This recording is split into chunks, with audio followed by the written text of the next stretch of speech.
To have him, we never get this guy, and we love this guy.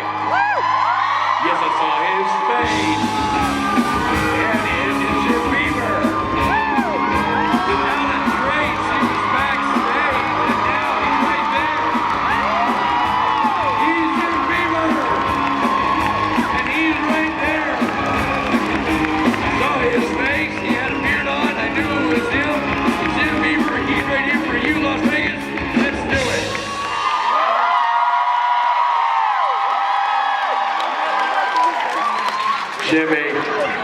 Jimmy Beaver. Actor, father, Marine, badass mofo. I turn the stage over to you, sir. And now you know why you never see him sing on the show.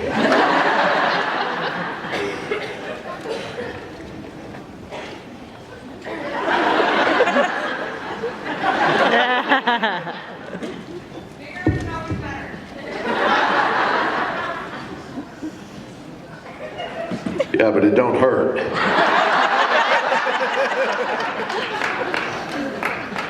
Okay. Is anybody here? All right. I guess so. Hello, idiots. You guys are so easy to please. It's hot.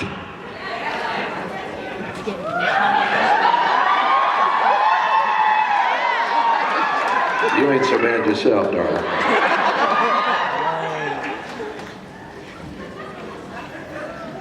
Okay. All right. So, how many of you have seen the show? Okay. Excuse me, I gotta get the elixir of life out of here. Just in case I run dry. I have my ways.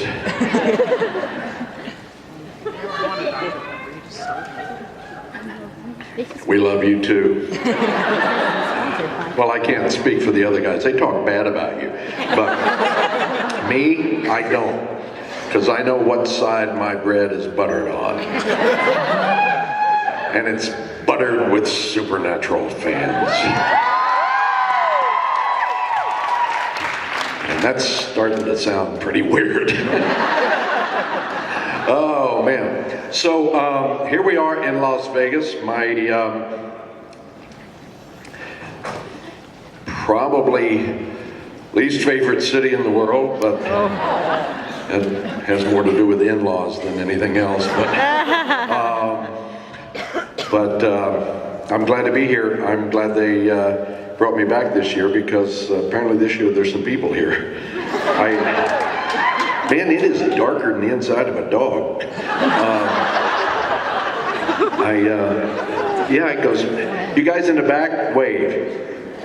Yeah, like I can see that. Okay, well, oh, it's half over. How about a question? To start this off with. Wait a minute. You're a guy. Yeah. And you got in here how? Due to the hordes of women. It's the long hair, isn't it? Yeah. Yeah. I was able to disguise myself for long enough. How you doing, man? Pretty good. Enjoying myself. Good. What's up? I was wondering, I know the writers weren't expecting it, but after Bobby died, were you expecting to get brought back in any capacity? Actually, they told me when they told me they were going to kill me, that I would come back as a ghost. So I knew I was coming back. I thought maybe it might be for a little longer. Yeah, I think I've told the story about how they told me in like August or September they were going to kill Bobby off, but he was going to come back as a ghost. We shot it in October, and then I forget when it aired, but while we were shooting it in October, they threw this big kind of memorial tribute to Bobby with a big video of all his greatest moments. And I went, Uh-oh. this feels permanent.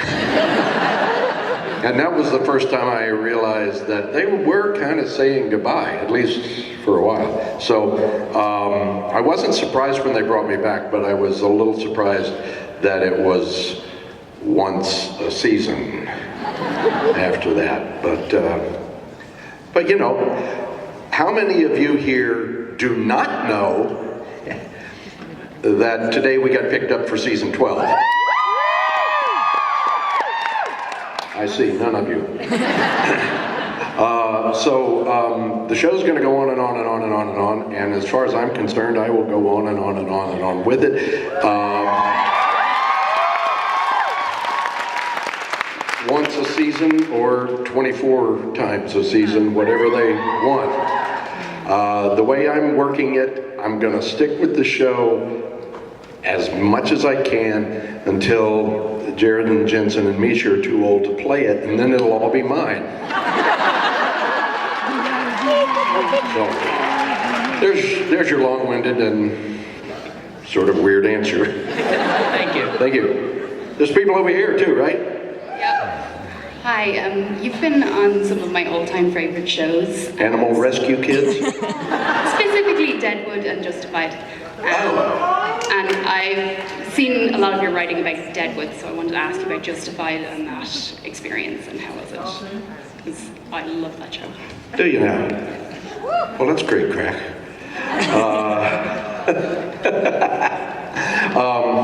That's just between me and her. It's an Irish thing. Anyway. But I forgot the question. Let's talk about Justified. Pardon? Justified? That's not a question, that's a word. Yes. Could you speak about your experience? Could I speak about my experience on Justified? Justified was a lot of fun. I didn't expect it to be a lot of fun. They asked me to do a couple of episodes. I did one, and then I couldn't do any more because I was so deep into, I don't know, season 6, I think, of Supernatural. And so I thought, well, okay, I did one episode, and that was nice, but it was not very, you know, I didn't feel like I was contributing to the show much. But then they managed to squeeze me into 4 or 5 episodes the next season, which was still a lot of fun because I love acting, but it was still a conflict with Supernatural, and there was a lot of back and forth. Okay, when can I be where? And I thought, they're not going to put up with this for long because it's a strain on a show to know that some other show has first claim on you. And then the other show, Supernatural, decided they didn't want first claim on me anymore because I was dead. But what that did was open up the next season of Justified for me, and I got to do a lot of episodes, and it was wonderful fun because I never had a clue going in that character was going to be anything other than just some guy. And it turned out to be the pivotal character of season 4 of Justified. And I was working with cool people like Timothy Oliphant, who I'd worked with on Deadwood, and Patton Oswalt. I mean, it was so cool. And to be, you know, I don't want to give it away for anybody who hasn't seen Justified, but it's a really important part in season 4. So, yeah, it was great fun, and it's great writing. And when you're doing a show with great writing, and the people are great, and it's fun, you know, beats working. Thank you very much. Thank you, love. Hi. Hi. I absolutely loved Crimson Peak. I saw it like 3 times in the movie theater. And you were the reason I went to see it, you and Tom Hiddleston, but mainly you. There's always a qualifier. So what was it like working on that film and with those actors and Guillermo del Toro and all that? That was an amazing experience on Crimson Peak. First off, You know, I have no idea what they spend per episode on Supernatural. It's probably around a couple of $1 million, I don't know. Crimson Peak was like 55 million, and it showed. Those of you who've seen it know that you probably saw some of the best production design, set design, and costumes in the history of movies.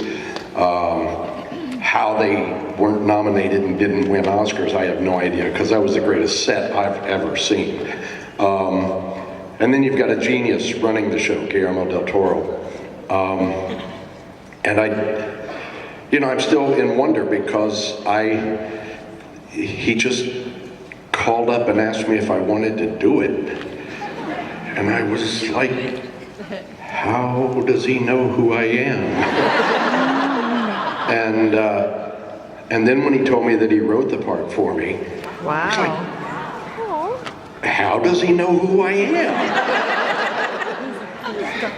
Doesn't, maybe his kid went to school with my kid or something. I don't know. It turned out he was a Deadwood fan. I figured it would have been Supernatural, but knowing how he loves the Supernatural and all that, but he said there was something about the character I played in Deadwood that made him think I would be good at this. It was an amazing experience. I really, really loved the 4 great actors I got to work with: Tom Hiddleston, Jessica Chastain, Mia Wasikowska, and Charlie Hunnam, some of whom you may have heard of.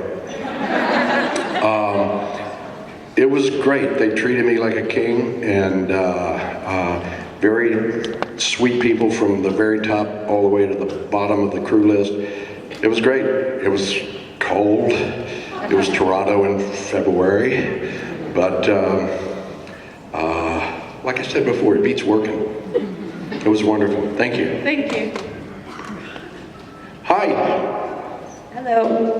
So Alexis kind of nabbed my question on Crimson Peak there, so I just wanted to ask you to elaborate more. I know they built the entire house as a walk-in set, and I was just wondering if all the sets from the film were just as elaborate as that house was. Well, those of you who've seen the film know exactly what house she's talking about. That house was indeed built from the ground up on a soundstage. And it was not only, usually, for example, if you think back to the 1 or 2 episodes where you saw the upstairs of Bobby's house, it wasn't even on the same stage as the rest of the house. They build things where they're convenient to build them. And somebody walks in a door, hello. And 2 days later, they come in that same door in another building because they shoot for convenience. In this particular case, they built this mansion, this decaying Gothic mansion on a set, and you could go up the stairs and left and go into the rooms that were down the hall to the left, and go to the right and go into the rooms, and all the rooms were where they were supposed to be, and the elevator really worked. And it was a gigantic house on a soundstage. Most of the other sets were standing sets in and around Toronto. The big ballroom scene took place in a mansion that's now kind of a museum. My character's house was a real house in Hamilton, Ontario.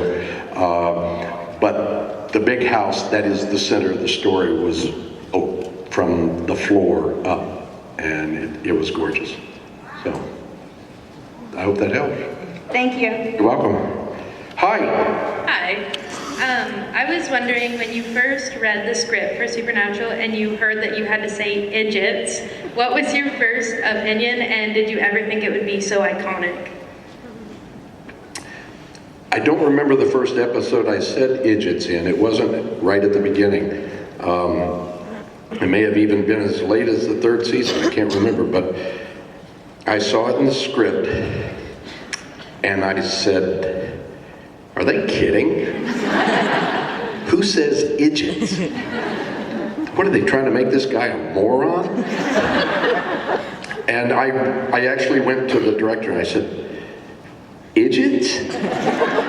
That's what, and he said, yeah, just say it.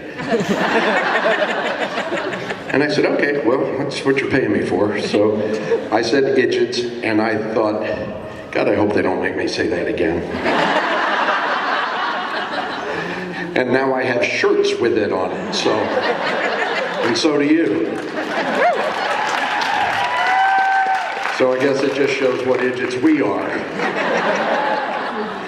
Yeah, I had exactly the same experience when I first saw the script that asked me to say balls. I mean, really? My mother might watch this show. But I said it, and now some of you have shirts with that on it. So, yeah, that was my response. Shows what I know. Thank you. You're welcome. Hi. Hello. I wanted to ask another question about Crimson Peak, but I don't want to spoil the movie for anyone who hasn't seen it. So how long did it take to do the sink scene? The sink scene was the first real scene I shot in the movie. And it took 3 days. And it was, well, it's really the bathroom scene, because it takes place in a very wealthy men's club, steam room bath complex. And they built that on a soundstage. It was real marble floors, real marble walls, real steam. It was really hot, and it was wet. It was, except for the fact that 5 feet away was a bunch of lumber stacked and grips and butt cracks. You'd have thought it was the real thing.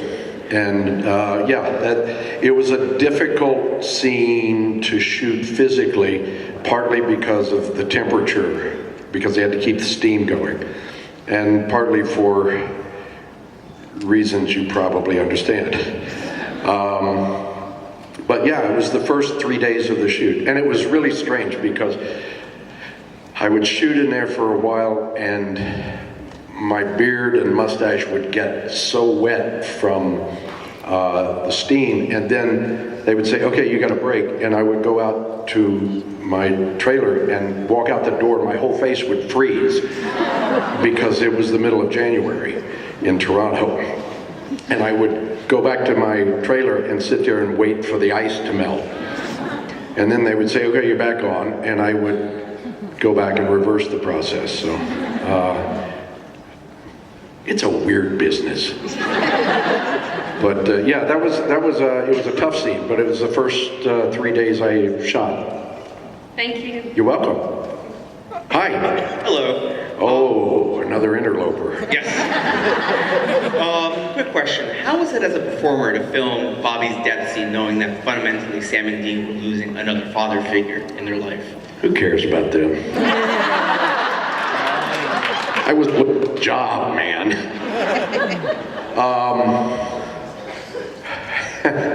Well, you have to understand, and those of you who've attended these things before have heard most of my stories, but if you think about the fact that Bobby was in a hospital bed and Jared was standing at the end of the hospital bed, you can perhaps imagine that it took a great deal of concentration to get through the scene, because Jared apparently has a foot fetish. And every time Bobby's ever been in a coma or stuck in some weird dream or passed out on a bed or something like that, there will be a moment when Jared is going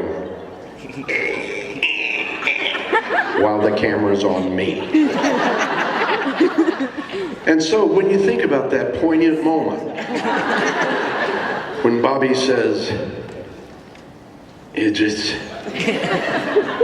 that's what was happening. I look at that scene and I think I may just be the greatest actor in the world.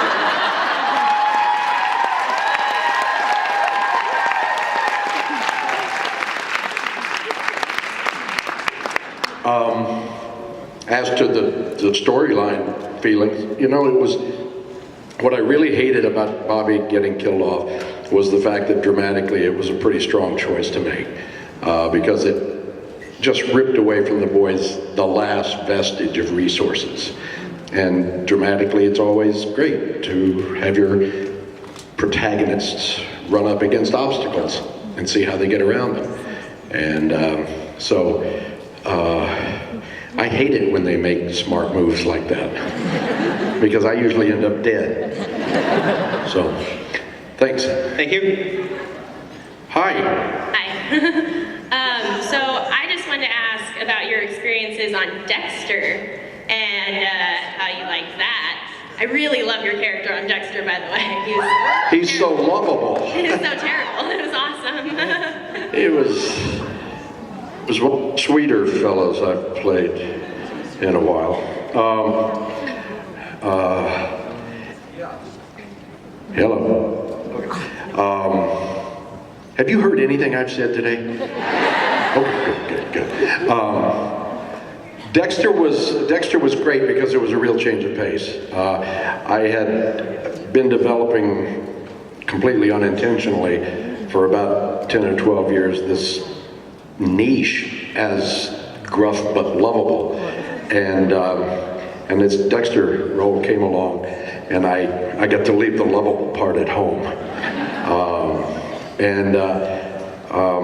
Unfortunately for all of you, actually fortunately for all of you, I was the first Dexter victim ever to get wrapped in cellophane with his clothes on. So I spared you that indignity. It was fun to shoot. It was the final sequence was kind of tough because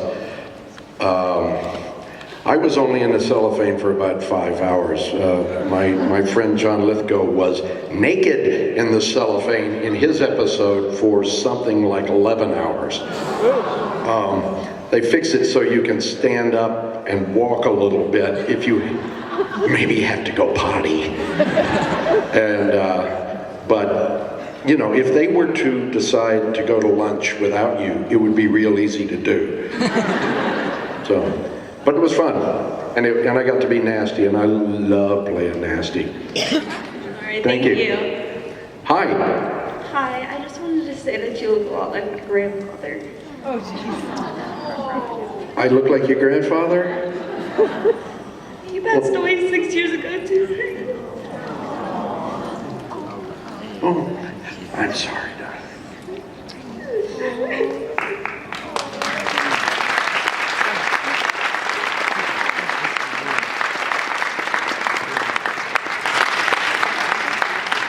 You got a question? Yeah, what was your favorite episode to play in? I'm going to go back up here, but my favorite episode to play in. Oh, come on, it's Weekend at Bobby's.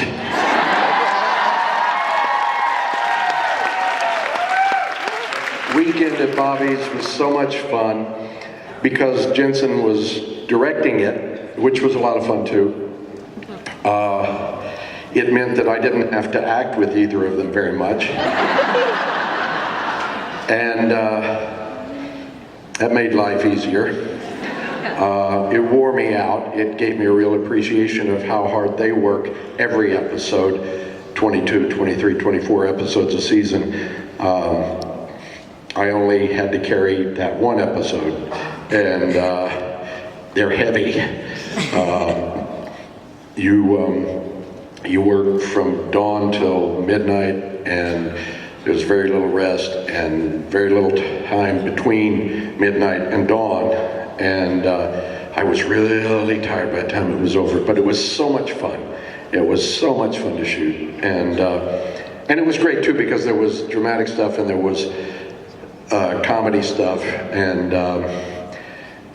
I got to work with Kim Rhodes again, who's always a hoot and a sweetheart. And I discovered the joys of working with Stephen Williams as Rufus. It was all around a great experience. So thank you for asking. Thank you so much. Much love to you, darling. Hi. Hello, handsome. No, I'm talking to you. You're young for losing your eyesight. First and foremost, I'm glad you brought up Weekend at Bobby's because I really do love that episode. I tried to watch it this morning because I knew you were coming, but unfortunately our TV didn't work, so I was totally disappointed to miss out on rewatching that amazing episode. I think I have it on my phone. And my question is, how do you balance being a working single dad and raising such an amazing daughter like Maddie? I probably do a terrible job of it. That's probably how I balance. But my amazing daughter Maddie is here. Where are you? Right here. Stand up and say hi.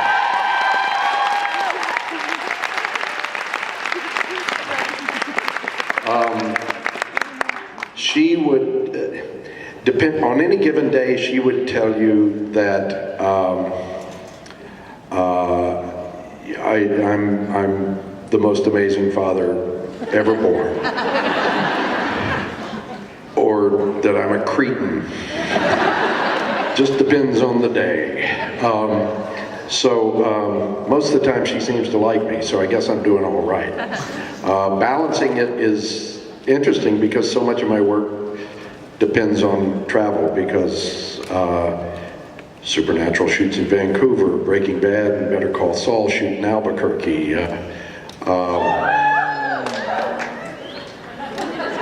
Yay for sand.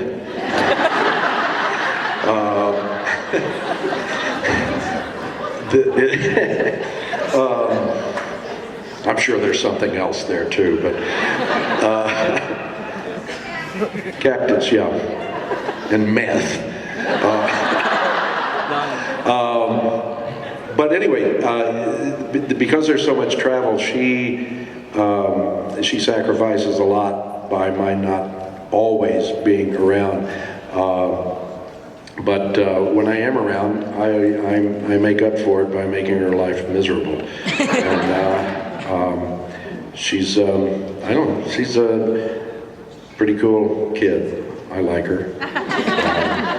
I'm not saying I might not make a deal with somebody out there. She's 14 after all. But balancing it, I don't know, you just do what you have to do. And for years it was not a big problem because she couldn't get out of the garage. She was at that perfect age where she couldn't operate the garage door opener, but she could work the can opener. So, I just go up to Vancouver for 2 or 3 weeks, come back, She seemed fine. She was pretty sick of tuna by then, but no, she's...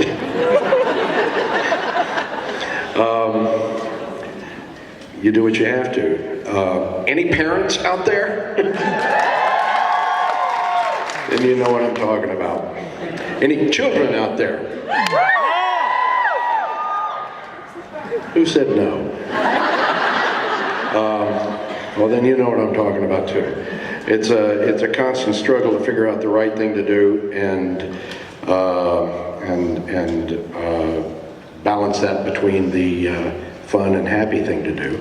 But I do what I can. And in another couple of years, she's going to put me in a home anyway, and it won't matter.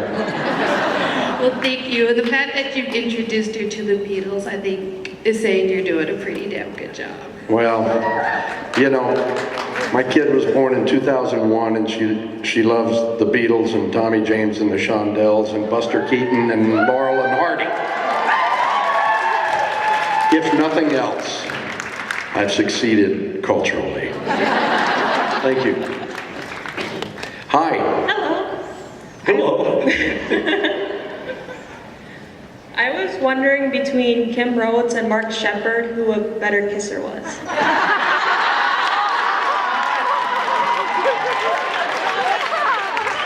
What took you so long?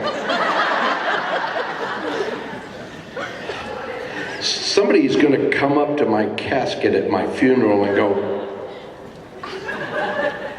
who was the better kisser? Just whisper it.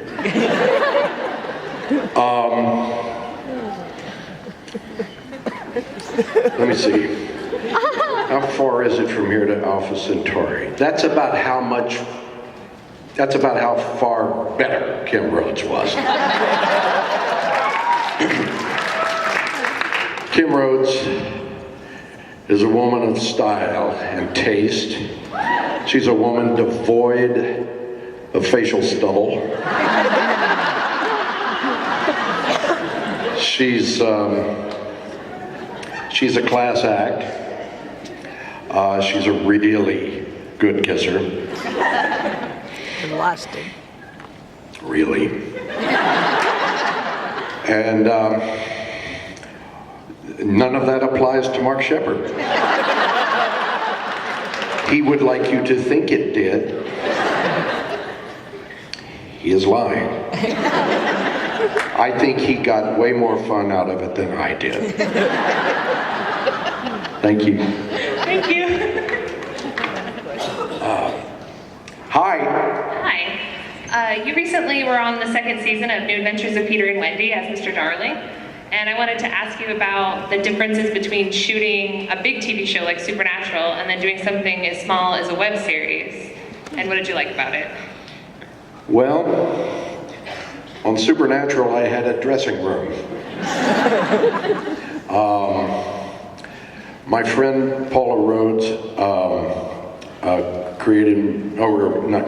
produced this web series, The New Adventures of Peter and Wendy, and she plays Wendy. And we're old friends. She asked me to do it. And so I showed up one day in the closet where they were shooting, and we did it.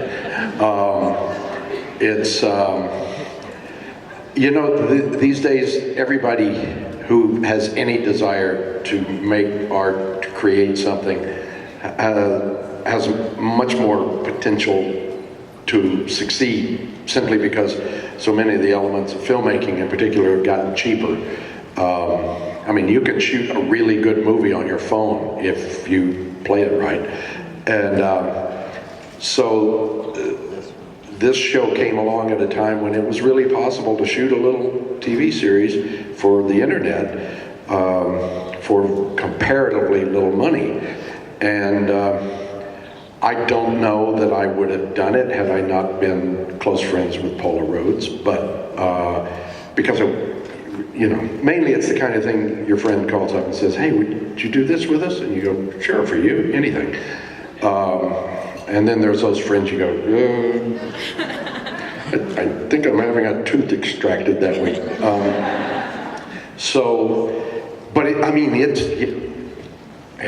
It's small scale. It is small scale. It's like putting on a skit in your living room. Except there's a whole lot of other people in there basically holding flashlights on you so people can see you. But it was fun. I did everything I did on the entire season in one day.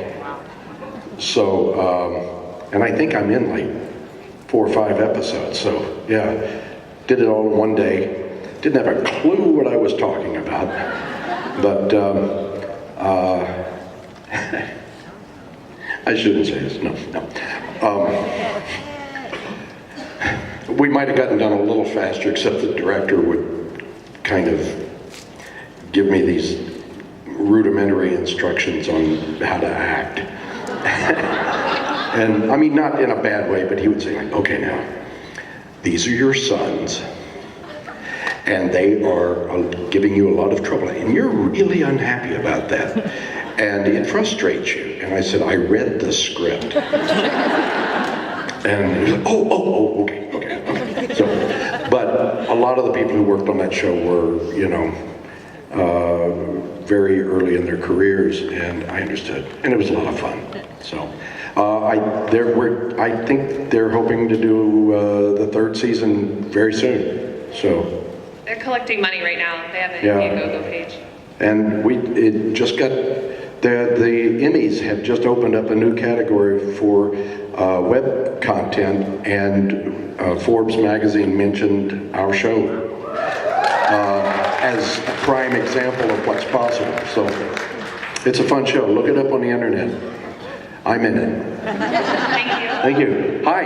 Hi. Just real quick, I wanted to thank you so much for letting Maddie be in our photo op because we just adore her. And then I wanted to ask you, obviously Supernatural is your very favorite set you've ever been on, but what would be the closest second? Well, I made a funny face, but the truth is, there's just about no other set I would rather be on in terms of what it's like to be there. The cast and crew of Supernatural are so much fun to be around. On a lot of shows, when you get toward the end of the season, everybody's exhausted. They've worked months without very much rest, and everybody's tired and irritable, and you start seeing the seams cracking in relationships, and it doesn't happen on Supernatural. I suppose it happens once or twice or something, but the fact is, 11th season, and everybody, as far as I can tell, still pretty much loves everybody, and I certainly love them. So it's an amazing place to be. The closest experience I've had has been Deadwood. Deadwood was different because there were so many regulars and there were so many storylines that whole seasons would go by without working with half the other actors. There are some people who were on that show with me, they were regulars with me on that show for 3 years, and I never had a scene with them. And the crew would change a lot from year to year, so you didn't have the consistency that Supernatural has, and that makes a big difference. If you know going to work that you're going to be with people you love and respect, it just makes the work so much better, so much more fun. Thank you. Thank you. Hi. Hi. Or was that a number? Oh, you have 5 fingers. Congratulations. Hi. Hi. So my question It's so weird. You're talking there, but I hear you here. It's at the You speakers. look up here, your lips are moving, but the sound is different, so it's probably the same experience. Except different. So my question is, I know Bobby goes to heaven, he has his private heaven, but then he leaves to come to the rescue. When he goes back, do you think he goes to the same heaven, or would you construct a different heaven for him? Well, the heaven they constructed for Bobby, sitting there with his feet up, listening to Kenny Rogers reading about Tori Spelling. I'd almost just as soon listen to Tori Spelling and read about Kenny Rogers. It struck me as not my idea of what Bobby's heaven would be like. There was no hot tub. And there was nobody in the hot tub that wasn't there. So they didn't consult me on how to design Bobby's heaven. If they had, now that would be heaven.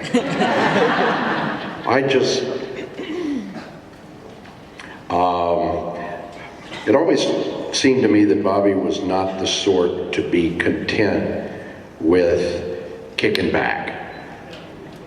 I think he would have to create adventures for himself even in heaven, because even heaven is full of idiots. And some of them need to be slapped upside the head. And I think he's just the spirit to do it. So, I don't know exactly what it would look like, but just reading about Tori Spelling would not be it. Thank you. Thank you. Hi. Hi. So, I should talk faster because they were giving me the eye sign here. so if Bobby had the choice between heaven and earth with the boys, what would he end up choosing? Oh, if Bobby had a choice of staying in heaven or going back to earth with the boys, back to earth, baby. Yeah, absolutely. Absolutely. I mean, I haven't actually been to heaven yet, so I'm only imagining, but like I said, if it's sitting around with your feet up reading about Tori Spelling, I'd just soon be back on earth fighting evil. Thank you. Thank you. Hi. Hi. My question was, Bobby, I don't know if you realize this, but Bobby's the only character other than the boys and Baby the car that has been in every single season. Oh, I know. I keep telling Jeremy every time we get about halfway through the season, I go, you know, Bobby's been in every single season of this show. Just saying. And I was wondering what you thought of him becoming such a staple and how that kind of happened. Because he is, now we expect him to be in every season because he's been in every season so far. Well, the truth is that the producers will decide whether to keep that up or not. I think there's a sort of fan aspect even for them. They like certain ideas, and I think probably they'll try and keep it happening, but I hope they do. I don't know if I'm answering your question, but I do hope they do. My question was more of how did that kind of happen, that Bobby is always there? I don't know. You'd have to ask the people who write this stuff. I haven't got a clue. They just call me and say, "You're back."